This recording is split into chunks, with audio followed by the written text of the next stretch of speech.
Manusia mengalami perkembangan, mulai dari merangkak, duduk, berjalan, bahkan sampai berlari. Pertumbuhan manusia itu mengalami proses di dalamnya. Sama seperti ketika kita mempelajari sejarah, sejarah juga mengalami proses atau langkah demi langkah, di mana proses sejarah ini nanti dijuluki sebagai periodisasi sejarah. Periodisasi sejarah adalah pembabakan sejarah atau pembabakan zaman yang ditentukan berdasarkan kriteria atau ciri tertentu. Maka untuk dapat memahami bagaimana menariknya periodisasi sejarah ini, mari kita saksikan video ini sampai selesai dengan seksama. Adapun yang menjadi tujuan pembelajaran kita pada hari ini adalah, setelah mempelajari materi ini, diharapkan siswa dengan disiplin dan penuh semangat dapat memahami materi mengenai periodisasi sejarah.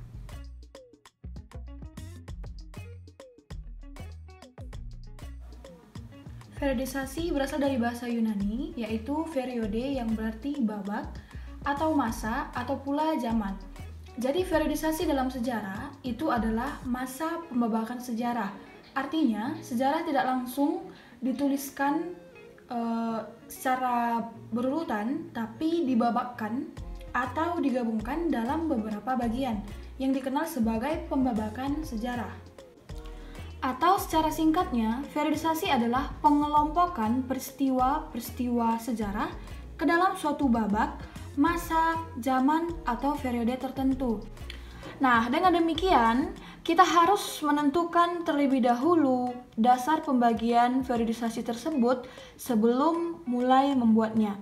Artinya ketika kita mulai kelompokkan satu zaman dengan zaman yang lainnya ke dalam pembabakan, haruslah terlebih dahulu kita tahu apa kriteria atau syarat-syarat sehingga dia disatukan dalam satu kelompok. Nah, ketika kita melakukan pengelompokan zaman, itu ditinjau berdasarkan ciri-ciri yang sama. Misalnya, ini berdasarkan periodisasi dinasti-dinasti yang ada di Cina. Jadi, dia dibabakkan atau dimasukkan ke satu pembabakan zaman berdasarkan dinasti-dinasti yang pernah ada di Cina. Misalnya dinasti Shang yang dimulai sejak tahun 1766 sebelum Masehi sampai 1122 sebelum Masehi. Kemudian setelah dinasti Shang ada dinasti Zhou, dinasti Qin, dinasti Han, dinasti Tang, hingga nanti yang terakhir adalah dinasti Manchu. Maka pembabakan zaman ini adalah karena berdasarkan kriteria dinasti yang ada di Cina.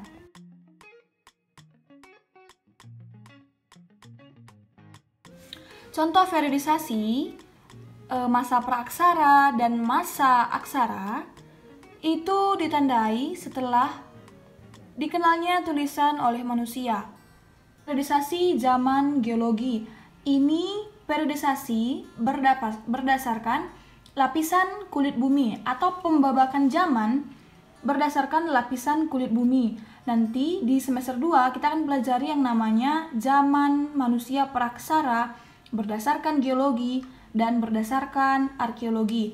Nah, kalau periodisasi zaman geologi artinya pembabakan zaman berdasarkan lapisan kulit bumi. Yang pertama, ada zaman Arkekum, zaman di mana belum ada tanda-tanda kehidupan. Nah, setelah itu ada zaman Paleozoikum, zaman di mana sudah muncul tanda-tanda kehidupan, tapi hanya ada makhluk bersel satu, contohnya amuba. Nah, berikutnya ada zaman Mesozoikum. Itu zaman di mana sudah mulai muncul kehidupan hewan-hewan besar seperti dinosaurus yang kita percaya pernah ada di dunia namun punah, ya kan? Nah, berikutnya ada zaman Neozoikum. Ini nanti zaman di mana manusia purba sudah mulai hidup. Jadi, periodisasi ini berdasarkan karena persamaan lapisan kulit bumi. Nah, berikutnya adalah periodisasi sejarah masa praaksara atau zaman arkeologis. Di sini nanti dibabakkan atau dimasukkan ke dalam satu pembabakan zaman berdasarkan peralatan hidup yang digunakan oleh manusia purba pada masa itu.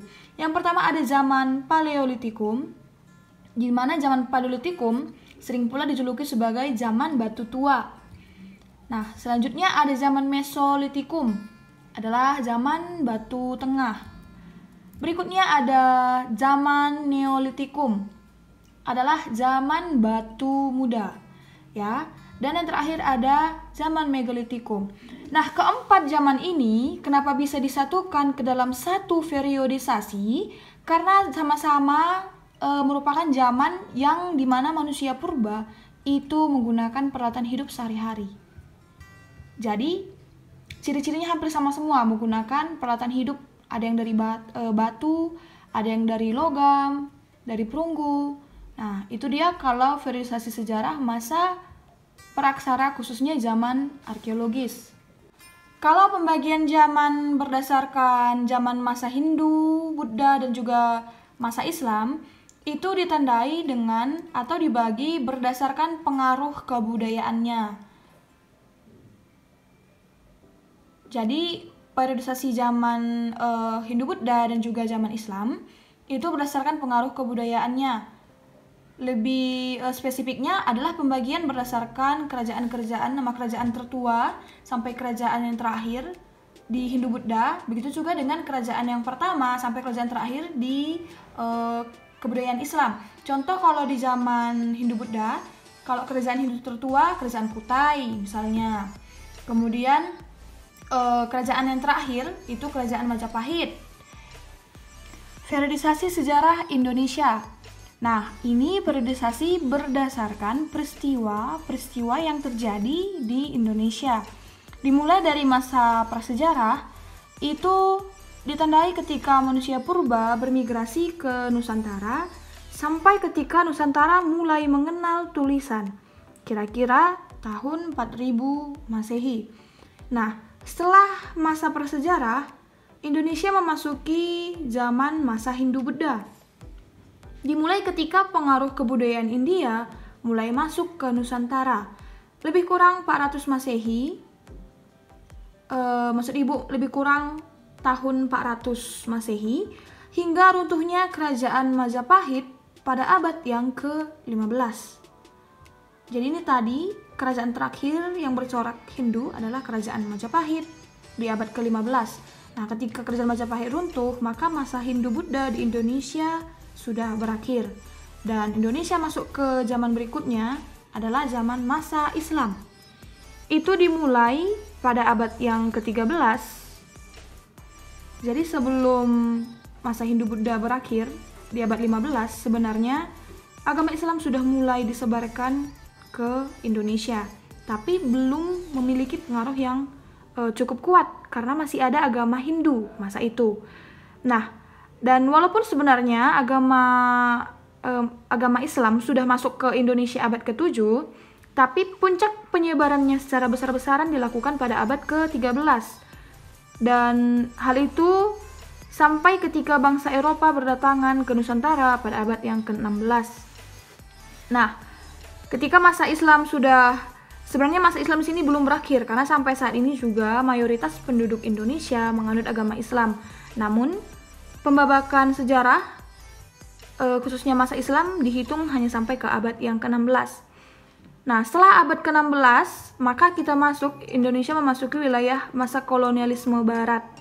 Itu zaman dimana mulai berdatangan bangsa-bangsa Eropa ke Indonesia yang tujuan awalnya katanya hanya untuk membeli rempah-rempah, melakukan perdagangan, dan lain sebagainya. Nah, masa kolonialisme barat itu dimulai abad ke-16 dan berakhir pada abad yang ke-20. Jadi ada di 4 abad kita bersinggungan dengan bangsa kolonial. Maka nanti nggak heran kenapa Belanda dikatakan menjajah wilayah Indonesia itu sekitar 350 tahun atau 3,5 abad. Karena memang bangsa barat itu ada di Indonesia sekitar 4 abad lamanya, atau kalau dihitung per tahun 400 tahun. Nah, setelah masa kolonialisme barat, maka Indonesia memasuki zaman yang baru, yaitu masa pendudukan Jepang. Di mana masa pendudukan Jepang ini itu dimulai sekitar tahun 1942 sampai tahun 1945. Di periode sejarah, masa pendudukan Jepang adalah masa yang paling singkat karena hanya berlangsung selama 3 tahun. Sekalipun berlangsung selama 3 tahun, tapi sejarah mencatat bahwa penderitaan rakyat yang dirasakan zaman masa pendudukan Jepang lebih kejam, lebih sadis, lebih sakit dibandingkan penderitaan rakyat di zaman kolonial barat atau di zaman Belanda. Nah, setelah kita selesai di masa pendudukan Jepang, maka periodisasi selanjutnya kita masuk ke masa revolusi. Di mana masuknya masa revolusi ini adalah masa mulai ada pergerakan kemerdekaan Indonesia. Itu dimulai pada tanggal 17 Agustus 1945. Nah, itu adalah hari proklamasi kemerdekaan Indonesia. Dan itu terjadi sampai tanggal 27 Desember 1949. Di mana pada masa itu akhirnya Belanda mengakui kedaulatan Indonesia secara resmi, secara de facto dan de jure. Nanti di kelas 12 kita akan pelajari apa itu pengakuan Indonesia secara de facto, apa pula pengakuan Indonesia secara de jure. Nah, ketika kita selesai di masa revolusi, periodisasi masih terus berlanjut hingga ke masa Orde Baru. Kalau disebut masa Orde Baru, yang dikenal di sini adalah Soekarno. Siapa itu Soekarno? Soekarno itu adalah presiden pertama Indonesia. Nah, itu dimulai pada tahun 1950 sampai tahun 1967 ketika kekuasaan Soekarno berakhir. Ya. Nah, jadi masa Orde Lama juga adalah zaman periodisasi yang cukup lama. Itu terjadi atau berlangsung sekitar 17 tahun lamanya. Dan ketika selesai masa Orde Baru, periodisasi sejarah juga belum berhenti, ya. Dia masuk ke Orde Baru. Masa Orde Baru dimulai pada tahun 1966 atau ditandai dengan dikeluarkannya Super Semar sampai tanggal 20 Mei 1968. Soeharto mengundurkan diri secara terhormat pada masa itu.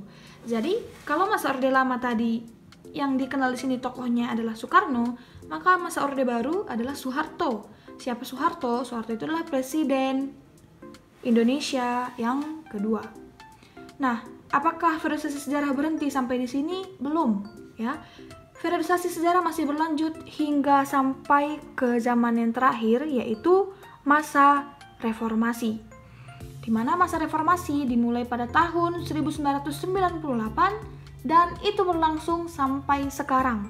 Jadi sampai sekarang ini Nako, kalau kita hidup di tahun 2020 dan sebentar lagi kita akan masuk ke tahun 2021, kita masih berada di zaman masa reformasi.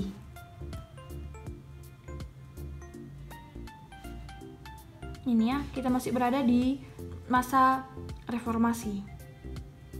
Maka bisa dihitung betapa lamanya masa reformasi ini dan sejarah belum ada mencatat kita akan masuk ke periodisasi sejarah yang baru. Belum ada. Nah, jadi ini dia kalau periodisasi sejarah Indonesia yang dihitung atau yang dikategorikan berdasarkan zaman atau peristiwa yang dialami di Indonesia. Ada 1, 2, 3, 4, 5, 6, 7, 8, 9. Ada 9 zaman. Ya, itu dia kalau mengenai periodisasi sejarah, khususnya periodisasi sejarah di Indonesia. Periodisasi merupakan konsep penting dalam mempelajari sejarah. Hal ini akan mempermudah kita memahami setiap peristiwa sejarah yang terjadi. Tanpa menggunakan konsep periodisasi, kita tentu akan kesulitan memahami berbagai peristiwa sejarah yang pernah terjadi di Indonesia, bahkan di dunia. Akan tetapi, dengan konsep periodisasi, kita akan lebih mudah mempelajarinya secara per periode. Nah, tujuan disusunnya periodisasi sejarah adalah yang pertama, untuk membantu mempermudah memahami sejarah. Yang kedua, membantu pengklasifikasian peristiwa-peristiwa sejarah. Maksudnya di sini, setelah kita pahami peristiwa sejarah tersebut, kemudian kita klasifikasikan apakah peristiwa sejarah itu ada terjadi zaman masa Praksara, kemudian atau peristiwa itu terjadi di zaman Hindu-Buddha, kemudian apakah itu terjadi di zaman kolonial, revolusi kemerdekaan, dan lain sebagainya. Jadi bisa kita masukkan peristiwa sejarah itu ke dalam suatu pembabakan atau suatu bagian. Nah, berikutnya mempermudah menganalisis perkembangan dan perubahan yang terjadi setiap periode.